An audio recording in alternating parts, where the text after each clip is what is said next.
Mohon izin untuk menyampaikan materi yang kedua. Assalamualaikum warahmatullahi wabarakatuh.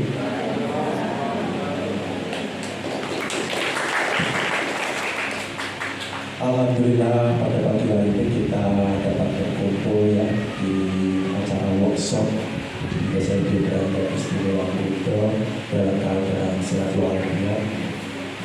Pada pagi hari ini saya diberikan kesempatan oleh Ibu Kepala Sekolah untuk menyampaikan pengenalan dan memahami autis. Ya, jadi pengenalan anak dengan hambatan autis nanti saya sampaikan sampai selesai. Jadi nanti mungkin terakhir bisa bertanya langsung pada saya kalau kurang jelas. Jadi.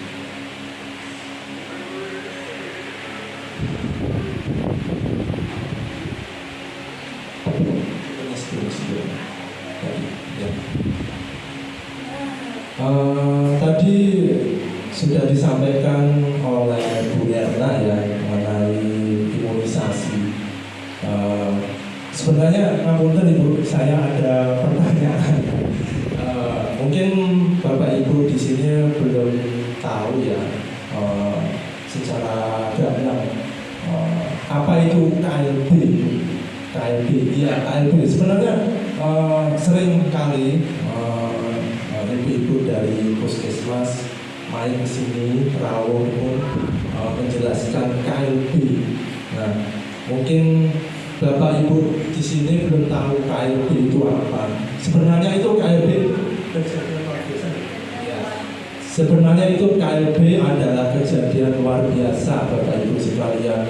Apabila di suatu tempat itu ada anak-anak yang memiliki riwayat yaitu ya seperti campak atau rubella dan itu menyebar di satu daerah, menyebar satu tempat yang lain juga, itu sudah kejadian luar biasa Bapak Ibu sekalian. Jadi makanya Ibu Erna selaku perwakilan dari puskesmas datang kemari untuk menjelaskan tentang imunisasi itu sangat-sangat penting sekali Bapak Ibu sekalian, sehingga nantinya bisa tercover sebelum kejadian. Jadi sebelum kejadian bisa ditangani secara tepat. Dan tentunya kita tidak berharap kejadian tersebut nanti bisa menyebar ke satu tempat, ke tempat yang lain juga. Begitu. Jadi itu saja Bu pertanyaan dari saya. Mungkin tadi belum ada yang bertanya, jadi mungkin saya yang bertanya biar saya jadi wakilnya. Jadi, langsung ke materi. Ini saya akan menjelaskan autisme. Sebelum nanti ada penjelasan autisme, kita masuk mitos atau fakta. Jadi Bapak Ibu tahu nggak mitos itu apa? Mitos apa betul? Mitos apa itu?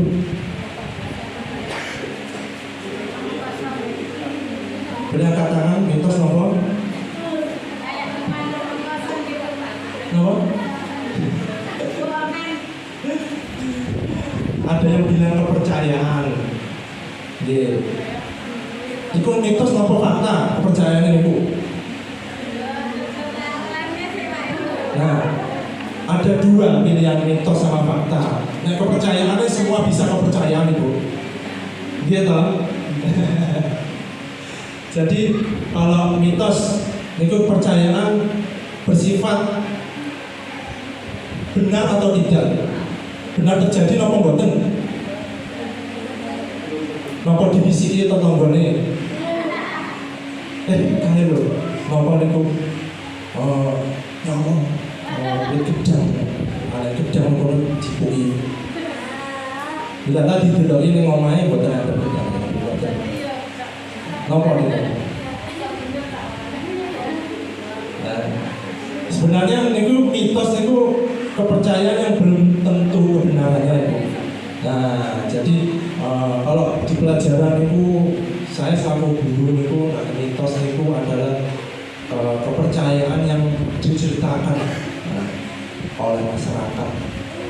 dari sebelumnya, dari nenek kita, kakek kita, belum tentu itu benar adanya, hanya cuma cerita mawon. Tapi kalau fakta Bapak Ibu nopo fakta?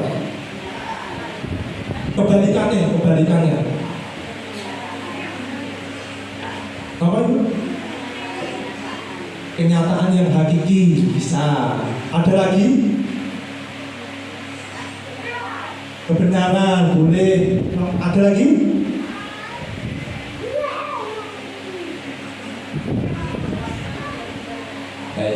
Sesuatu yang benar-benar ya, betul yang disampaikan Bapak Ibu tadi benar, semua benar, kepercayaan yang benar adanya, fakta terjadi tepat, mungkin di depan kita. Oh benar tadi tahun dulu kayak tiba sekolahan pas jemput anaknya terus diciptain ini tombol-tombolnya iya rumah sakit benar, ternyata di rumah sakit lagi berbaring terus tangannya buka, oh benar tiba tenang. Itu benar-benar fakta, itu kejadian yang benar-benar terjadi dan sebenarnya terjadi ya, itu fakta. Next. Nah, ini yang pertanyaan Bapak Ibu. Mitos atau fakta autisme disebabkan oleh vaksinasi. Nah, ini berhubungan dengan tadi Bu Erna yang menjelaskan ya. Vaksinasi ini sami kali imunisasi. Nah, sama. Tapi boten vaksinasi yang corona itu boten benten ya, berbeda. Nanti dikiranya, aduh aku udah vaksinasi kemarin corona, dan aku bisa jadi autis. Boten, beda. Yang kemarin itu mencegah kita agar tidak sakit, kita tidak kemasukan COVID kemarin. Jadi sistem kekebalan tubuh kita itu kuat. Mengapa vaksinasi itu dari P3 itu di booster mulai 4 kali loh, kok lagi divaksin? Sebenarnya bukan menakutkan kepada Bapak Ibu sekalian, betul. Itu supaya Bapak Ibu itu kuat, bisa dapat vitamin. Itu vitamin sebenarnya Bapak Ibu. Jadi sistem kekebalan tubuh kita itu berbeda-beda setiap orang. Nah, mengapa ada dan perlunya vaksinasi tersebut dilaksanakan? Jadi autisme disebabkan oleh vaksinasi. Mitos atau fakta Bapak Ibu? Boleh angkat tangan kalau mitos atau fakta, tapi nggak boleh angkat kaki. Belum selesai soalnya, nanti ada penjelasan dari Bu Leni. Mitos atau fakta?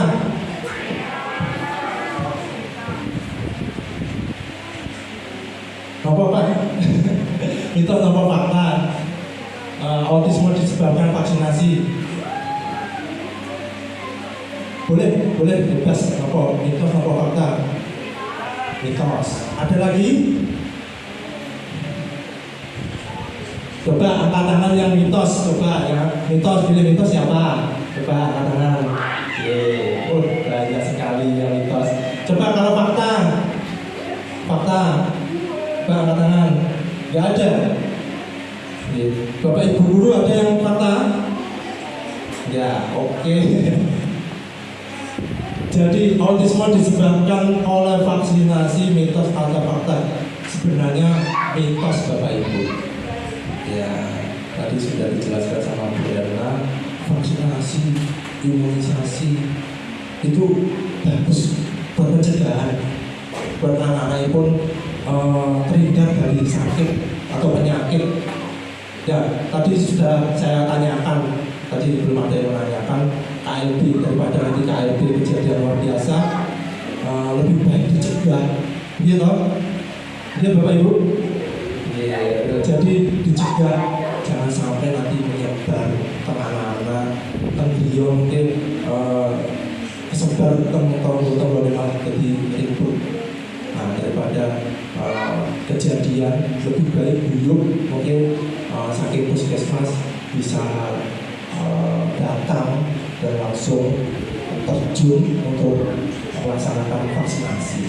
Jadi Bapak Ibu, jadi autisme itu disebabkan oleh vaksinasi itu mitos. Selanjutnya,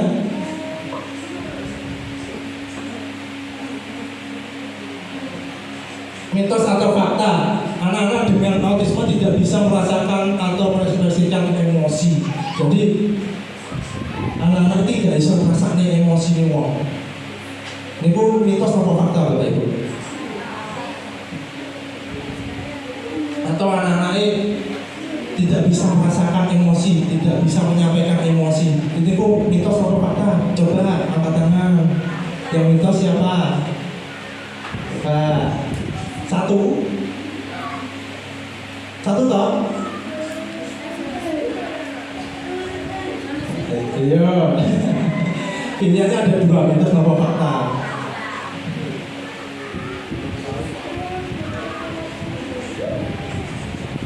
Nah, misalnya kita tahu anak-anak kita nih bu marah bu, tantrumnya kamera.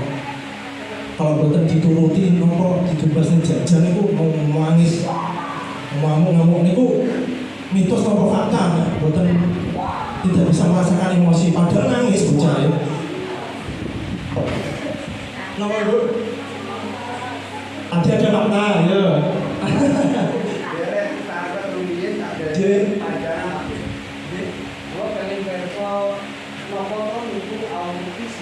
Oh ya, mungkin kamu tuh Bapak mungkin jelaskan. Jadi ini kalau ngimbasnya dulu yang awal-awal. Mungkin kalau jelasnya arti autis nopo. Mungkin kalau jelasnya dari awal autis, yo orang dan tak cerita nih yang gitu. Yang malah aku sedih tak gaji buta. Jadi Bapak Ibu, jadi mitos atau fakta anak-anak dengan autisme tidak bisa merasakan atau mengekspresikan emosi. Mitos. Jadi anak-anak itu sebenarnya bisa jelas padahal kita itu kalau itu sebagai guru kadang melihat anak-anak itu tantrum, nangis, gembira, senang, senyum itu suatu contoh ekspresi anak-anak terhadap kita, tapi kita tidak tahu ekspresi tersebut itu maksudnya dan tujuannya itu apa. Nah, jadi belum sampai ke kita. Nah, nanti perlu lagi diolah lagi cara mengatur ekspresinya, emosinya, kemudian mengatur cara bagaimana orang perilakunya, ditata yang baik, gitu. Jadi anak-anak dengan autisme tidak bisa merasakan atau mengekspresikan emosi itu mitos gitu. Jadi Bapak Ibu sekalian, jadi anak-anak itu paham betul, pinter cara menyampaikan itu caranya dengan begitu. Mungkin emosi, dia tidak tidak bisa dituruti, nangis pasti nangis, tidak bisa menyampaikan sesuatu, yuk nangis, sama juga nangis, tapi juga ada yang senyum, ada yang senang, ada yang suka main, ada yang senyum, nangis, refleks langsung ibu, langsung refleks nangis. Dan nangis langsung senyum biasanya nonton itu. Jadi anak-anak itu sebenarnya pinter, cuma polanya itu mengekspresikan emosi. Jadi kalau nggak bisa mengekspresikan emosi itu mitos. Selanjutnya, mitos atau fakta autisme disebabkan oleh pola asuh yang buruk. Ini berkaitan dengan orang tua, Bapak Ibu sekalian yang di rumah. Mungkin kalau di sekolah itu guru-gurunya atau Bapak Ibu gurunya yang menjaga, yang mengajak belajar. Nah, kalau di rumah itu udah kewajiban orang tua. Kalau pola asuh itu menyebabkan autisme nopo boten? Mitos atau fakta? Yes. Tadi mitos. Coba angkat tangan lagi ya. Diulang lagi. Siapa yang milih mitos? 1, 2, 3 mitos, 4, 5. Yang lainnya fakta.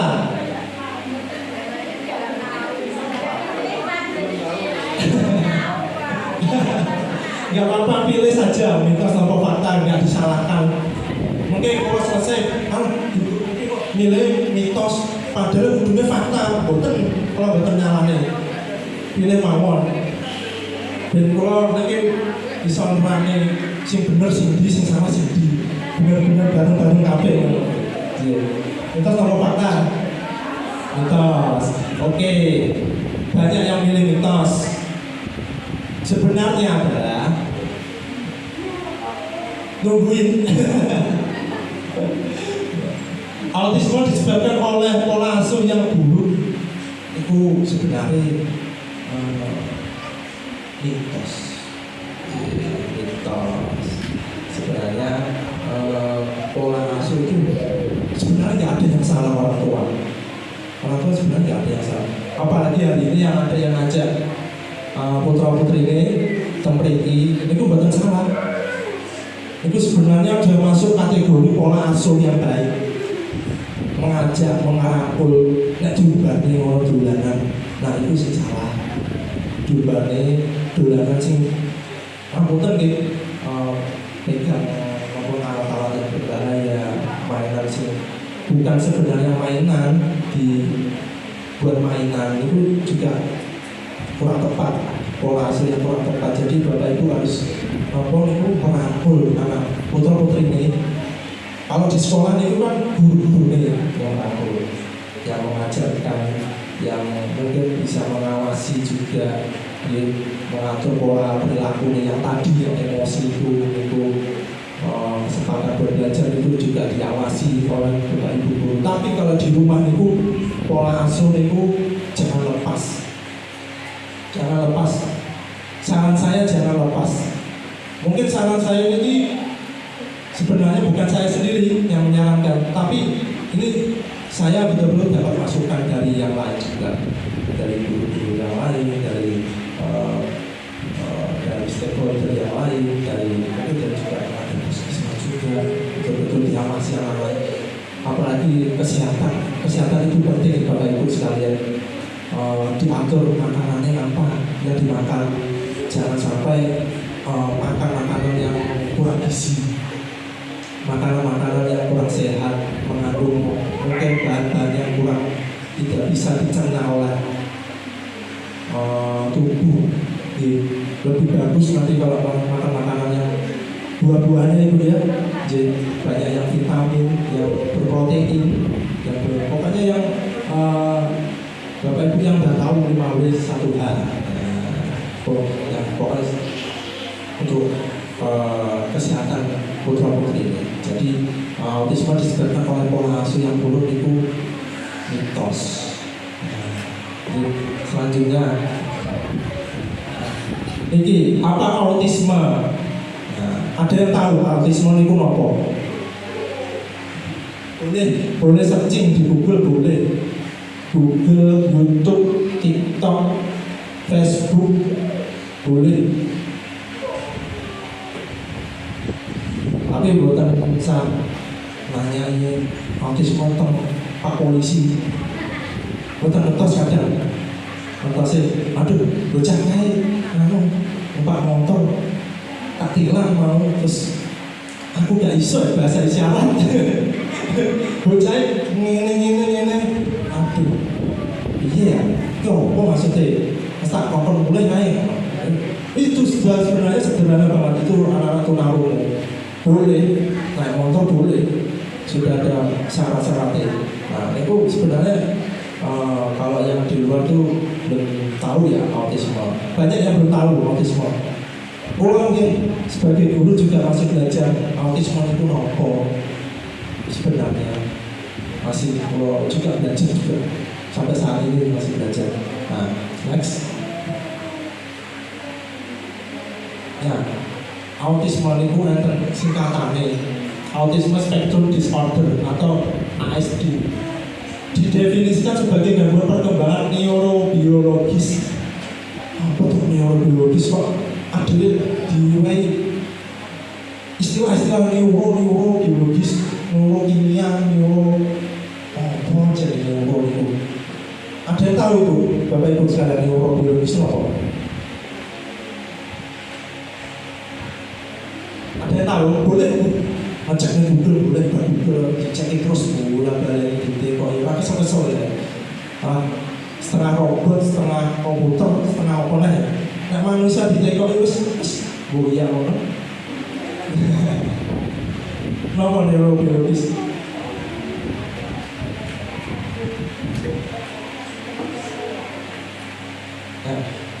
Kalau jelas deh, kalau tadi juga masih belajar neurobiologis neurobiologis itu berkaitan dengan saraf Bapak Ibu sekalian.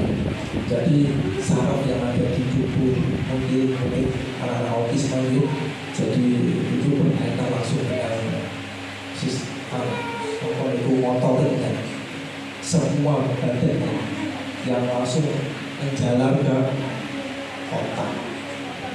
Jadi neurobiologis itu sistem saraf. Kalau biologis itu bisa dikatakan keturunan lah biologis. Jadi neurobiologis itu mungkin saraf yang berkaitan dengan saraf, kaitan dengan langsung dengan saraf biologi tubuh. Nah itu boleh dicatat itu ya. Mungkin nanti kalau ditanya neurobiologis apa jadi aku suruh jawabannya berkaitan dengan saraf, sistem saraf. Ya, agak kurang. Tadi sistem saraf itu ada. Bukan menyampingkan, tapi ada error. Nah, tapi bisa dilatih, jangan khawatir Bapak Ibu sekalian. Nanti saya jelaskan slide selanjutnya ya nanti. Neurobiologis dilihat oleh dua kelompok gejala utamanya. Pertama, defisit dalam interaksi sosial dan komunikasi. Nah, defisit apa mulai? Kalimatnya bahasanya kita belum terlalu paham defisit apa. Nah, apa penurunan? Jadi betul sekali penurunan atau kurangi dalam interaksi sosial dan komunikasi.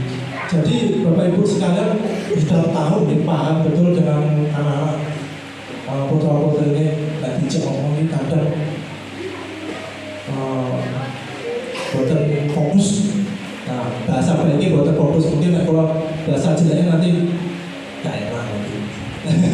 Kayaknya ayo bocah ini nggak dijak ngomong nggak iso seperti tahu banget itu salah. Apa harus diajak ngomong? Enggak, betul. Enggak harus diajak ngomong, bisa diajak main simpel banget.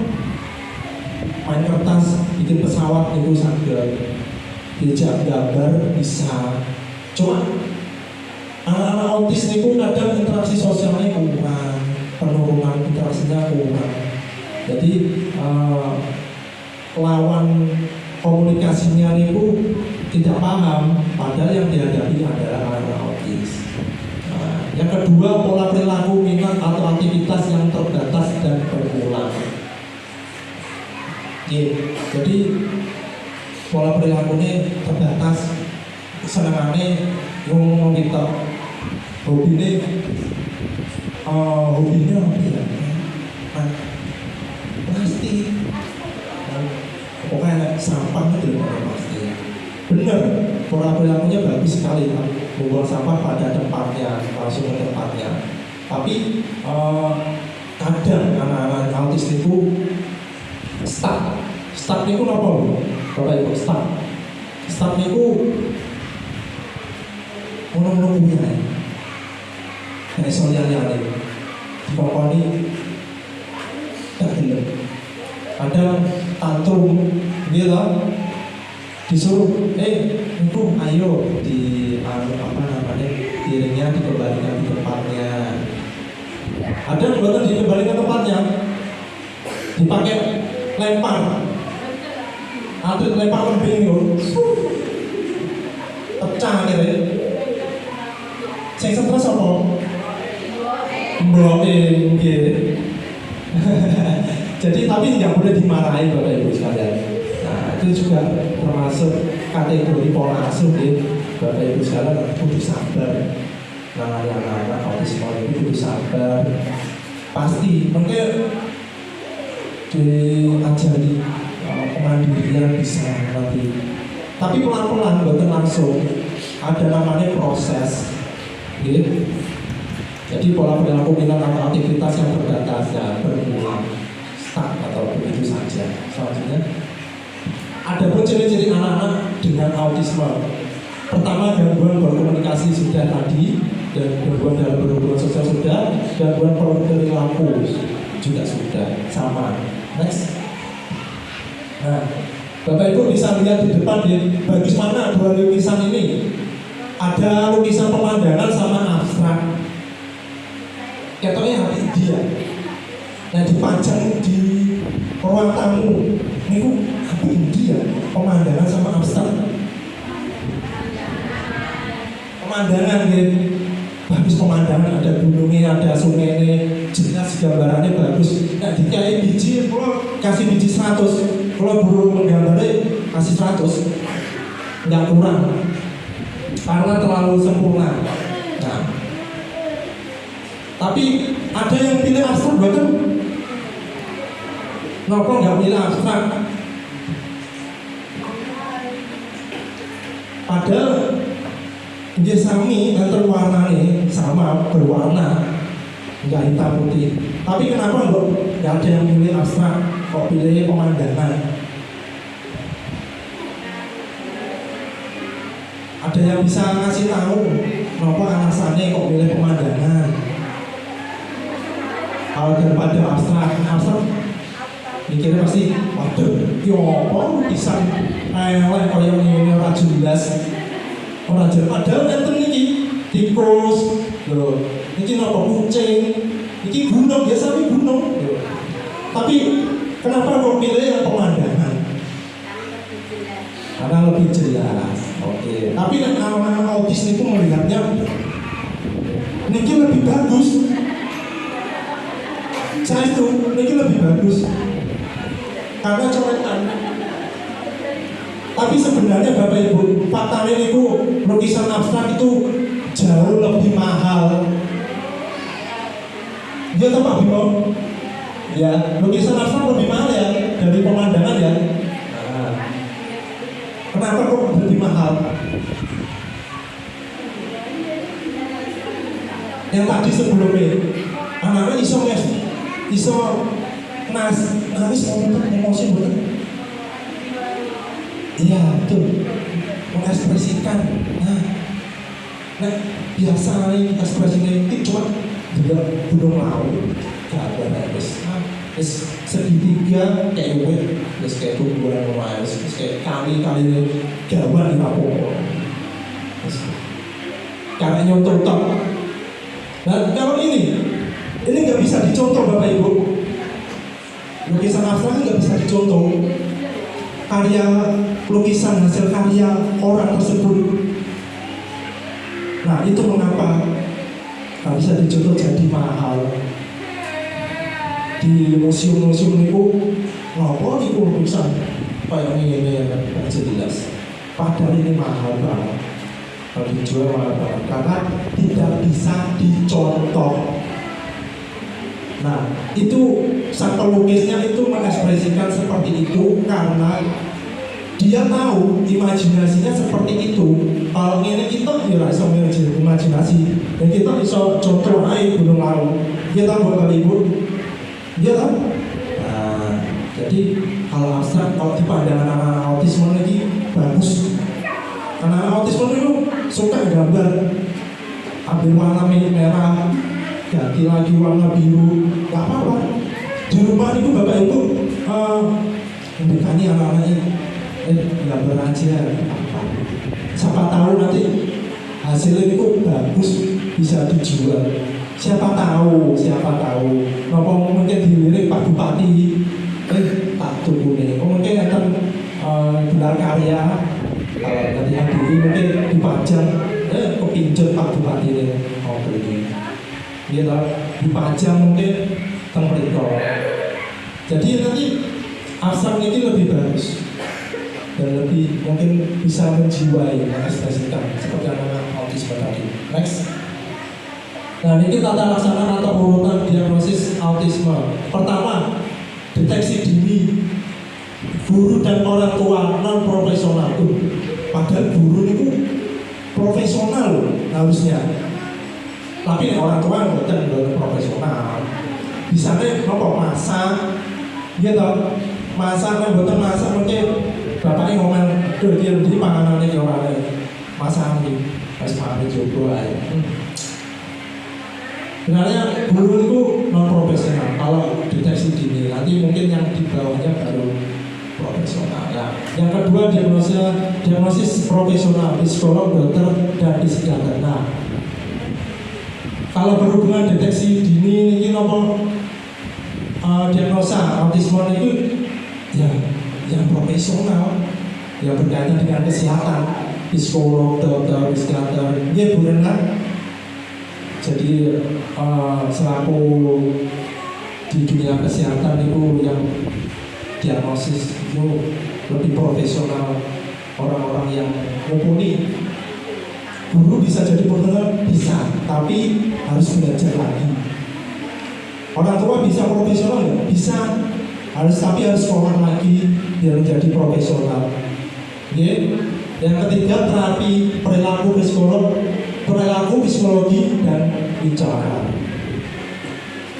Perilaku ini bisa diterapi, psikologi juga bisa diterapi, bicara juga apalagi. Nanti jangan khawatir Bapak Ibu yang anak-anaknya belum bisa lancar ngomong, lancar bahasa itu bisa diterapi lagi.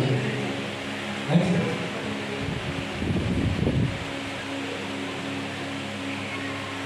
Penyebab faktor genetik. Pertama, autisme cenderung terjadi dalam keluarga menunjukkan adanya komponen keturunan. Nah, sebenarnya itu ada yang bertanya itu kok keturunan, benar kok gak jadi autisme itu faktor genetik. Ada yang tahu biasanya, ada yang jelasnya itu model keturunan, mungkin keluarga gue ada sih, mungkin anaknya pun ada penyandang disabilitas juga atau itu dikait-kaitkan.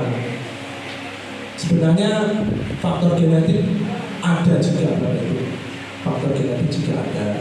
Tapi jangan berkecil hati karena Allah itu nggak salah dalam artian itu titipan yang terlahir di dunia itu semua nggak ada yang salah. Cuma kita tetap bersabar mawon, tetap merangkul anak-anak. Kalau mendikani kalian Bapak Ibu sekalian yang pernah bertemu di depan itu, kalau mendikani bahwa nomor satu itu tetap dilatih mandirinya. Mandiri itu mungkin kedepannya suatu saat ketika kita ada, itu anak-anak bisa mandiri. Nah, bisa mandiri singkatannya mandi sendiri. Biasanya buatan sakit mandi, main air di gua-gua, aduh. Ada dilatih, mungkin sakit mandi sendiri bisa, makan sendiri bisa. Apalagi nanti kalau bisa masak sendiri, alhamdulillah bisa. Gurunya yang senang banget. Nah, jadi terapi itu ada perilaku, psikologi dan bicara. Next.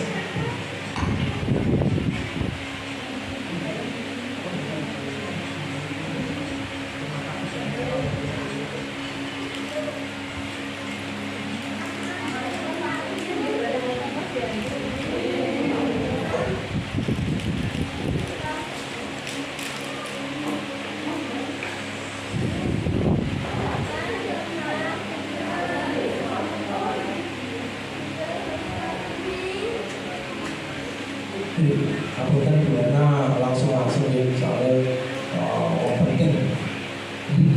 Penting mungkin kan ditelepon terus teng CLB Buddha orang yang barbar. Dan itu gurunya sih jelas nih orang yang barbar. Aku langsung lagi. Padahal masih banyak tapi Buana lagi ada kepentingan. Jadi terima kasih banyak udah menyampaikan tentang imunisasi. Selanjutnya penyebab pertama ketidakseimbangan neurokimia lah. Tadi sama kayak neurobiologi. Neurokimia ini apa loh? Ini sama. Jadi berkaitan dengan saraf, keseimbangannya tentang saraf itu berkurang. Kok kimia farma itu mungkin kalau tunggu pasti obat kimia farma mungkin tantrumnya nggak ada lagi. Bukan ini neurokimia penjelasan saja sama dengan neurobiologi tapi bentukannya itu berbeda. Jadi kalau neurokimia itu kurang seimbang. Yang kedua kelainan pada struktur dan fungsi otak. Biasanya anak-anak autis itu biasanya struktur dan fungsi otaknya ada kelainan. Tapi jangan kita lepas saja, masih bisa dilatih bisa. Saya selaku bapak ibu guru sekalian juga mengawasi itu dan tentunya progres kedepannya masih berjalan, tidak terlewatkan. Next, Pak. Penyebab faktor pernatal lainnya, satu pengaruh nutrisi. Nah, ini biasanya bapak ibu guru indikasi kalau misal anak-anak itu bekerja makanan sih kurang bergizi, bekerja kasih air putih saja nggak apa-apa. Terus jajannya itu bekal mawon. Kalau indikasi apa lagi? Kalau maksudnya bapak cerita, kalau indikasi Pak bawa buah seperti pisang. Terus kalau nggak pisang mungkin nanti jeruk itu diperes. Ini bagus buat nutrisinya anak-anak. Jadi anak-anak itu tidak kekurangan vitamin.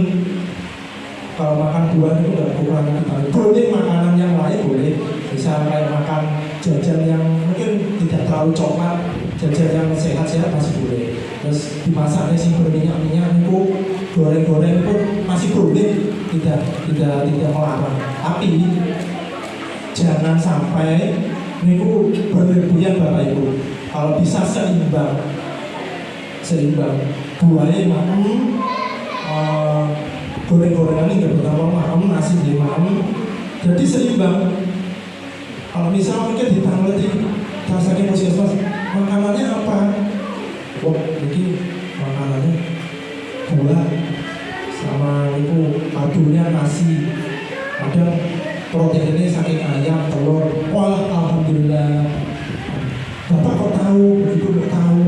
Ya kalau diberikan gurunya yang supaya tetap makan-makanan yang sehat dan nutrisi.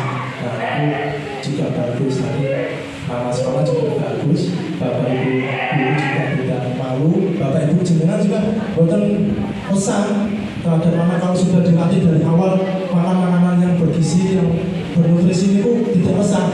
Kasih makan buah ya buah, sayur-sayur, tidak repot. Jadi yang kedua, kekurangan dan kelebihan nutrisi tertentu saat kehamilan seperti asam folat atau vitamin. Benar. Ini pasti Bapak Ibu sudah pernah dengar sebelumnya kayaknya nutrisi kehamilan, pasca kehamilan. Ada yang pernah dengar asam folat? Ada yang pernah dengar asam folat? Ada yang pernah jelasnya asam folat itu nopo? Kok aku disuruh minum vitamin, makan makanan sing mengandung asam folat? Ini khusus ibu-ibu ya, bapak-bapak bersah. Bapak-bapak itu susu mawon cukup. Mungkin minum asam folat, gopo Pak. Nanti ini asam folat gopo bapak-bapak, udah strong, udah kuat. Aku mulai randang mobil ini kok gak kuat. Aku di pas mobil Strajas, kuku Bima kok aku kena ginjal. Dia benar, tapi bukan asam folat. Gitu. Minum sing vitamin C itu boleh bapak-bapak. Ibu-ibu ini ada yang dengar asam folat atau vitamin. Tapi kekurangan dan kelebihan. Kurang gitu salah, kelebihan gitu salah. Harus seimbang bapak ibu sekalian. Seperti asam folat vitamin itu seimbang. Betul sah banyak. Disuruh saking kesehatan itu disuruh minum asam folat vitamin biar kandungannya bagus selama mengandung. Bapak ibu dia nurut mawon tak kok nih yang minum itu vitamin sengaja dan sehat. Kelebihan juga jelek dan kekurangan itu dia sami juga jelek. Jadi wong urip iki jenenge kudu seimbang. Seimbang mawon wis biasa-biasa ae wis. Gak sesek neko-neko. Ya toh Bapak Ibu, seimbang itu lebih bagus daripada kekurangan atau kelebihan. Next. Nah, ini Bapak Ibu tadi tanglet autis niku nopo. Jadi yo iso kan. Boleh Google autis nopo. Dijelasin dokter ya enak, dijelasin saking psikolog yang enten, psikolog anak yang dia khususnya psikolog anak juga bisa menjelaskan. Nah, ini kesimpulan yang kalau jelaskan yang terakhir ya. Jadi mengapa tidak dijelaskan dari awal? Autisme itu adalah kondisi sangat kompleks dengan berbagai faktor yang saling terkait. Tidak ada satu penyebab tunggal yang dapat menjelaskan semua kasus autisme, dan setiap individu dengan autisme mungkin dipengaruhi oleh kombinasi faktor-faktor ini. Tidak ada satu penyebab tunggal Bapak Ibu. Jadi sajane peneliti itu masih meneliti dan ditepoi dokter, apa Pak dokter itu autisme kok kok iso jadi autisme apa jenengan kok nyampe autisme kenapa aku tidak benar ngertos itu Pak keluar report autisme itu dan dokternya juga putik-putik kepalanya sekarang jelas apa tak jelas nih bulan balik. Ya, jadi sebenarnya masih diteliti Bapak Ibu saudara, masih faktornya banyak banget. Faktor lingkungan ada, faktor di nutrisi tadi juga ada, banyak sekali. Ya. Jadi autisme itu sangat kompleks. Kompleks itu beraneka ragam, macam-macam. Masalahnya pun nggak ada 1-2. Kalau masalah 1-2 pasti dokternya pun mendikani, ojo maaf niki nggih, mungkin kandungannya jelek saat mengandung. Nah 1-2 masih bisa itu. Semua kompleks itu berbagai faktor, dokternya nggak bisa. Jadi tidak satu tunggal saja, tapi banyak kasus. Next. Nah niki terapi autisme. Belajar saking gula ini aku selaku kepala sekolah sering mengidani Bapak Ibu guru selalu ada satu dua speech and language therapy. Speech and language therapy ini bahasa language bahasa terus pengucapan speech therapy. Nah yang baru nih apa lagi? Bapak Ibu mesti apa lagi? Kayak gede-gede, ya mesti singkatan. Ini lah terapi pasti. Ini lah terapi mesti. Ini apa ya? Edukasi. Ya, teach terapi. Ini metode lama sebenarnya. Nah, yang baru ini cognitive behavioral therapy atau CBT. Jadi terapinya tuh secara kognitif, secara tepat, jadi macam-macam itu terapi dilakukan. Tidak hanya terapi bicara, terapi apa saja bisa. Kalau cari memiliki Bu Kris selaku terapisnya itu Bapak Ibu bisa menyampaikan langsung. Anak keluar ini butuh terapis yang ngatakan ini loh Bu Kris, supaya bisa megang, bisa nulis, boleh. Nanti langsung berhubungan dengan bapak pendamping, bapak ibu guru pendamping ya langsung ditangani. Tapi kalau yang lama ini yang Applied Behavior Analysis atau ABA ya, yang lama ini pun ABA, jadi terapi secara pendekatan oleh anak gitu. Jadi menguasai apapun itu juga diterapi. Next.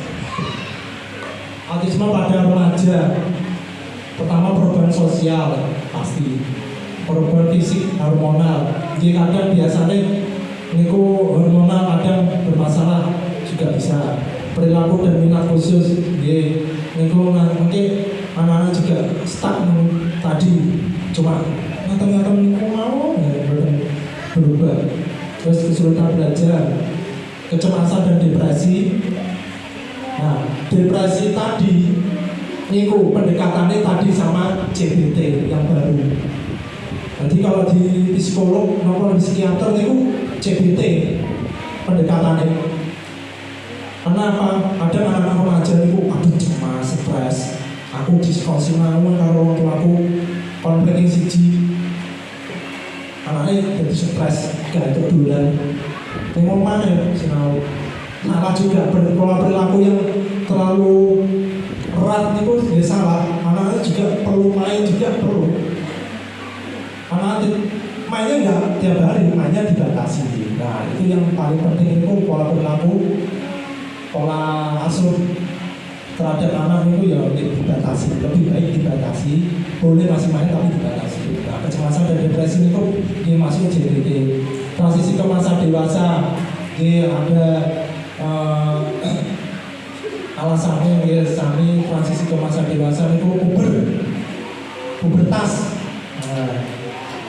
Tujuh pendidikan dan pelatihan untuk orang tua. Nah, niki hari ini niki pelatihannya workshop. Jadi Bapak Ibu datang ke sini nggak rugi, nggak rugi pendidikan dan pelatihan. Nanti kalau ditanya, mungkin dari guru lain, dari sekolah lain, aku status semua dijelasin kalau Pak Ida boleh. Bahasa disebutkan Pak Ida loh, apa Pak Kaya loh, si dulu. Biasanya DOE ini tak cukur. Ya tak cukur, mungkin kalau bujuk pulau mungkin, aduh, orang tak cukur presentasi loh. Iya tak cukur. Kalau mau dikantin kemarin itu, dah cukur, pendatang. Iya tak cukur.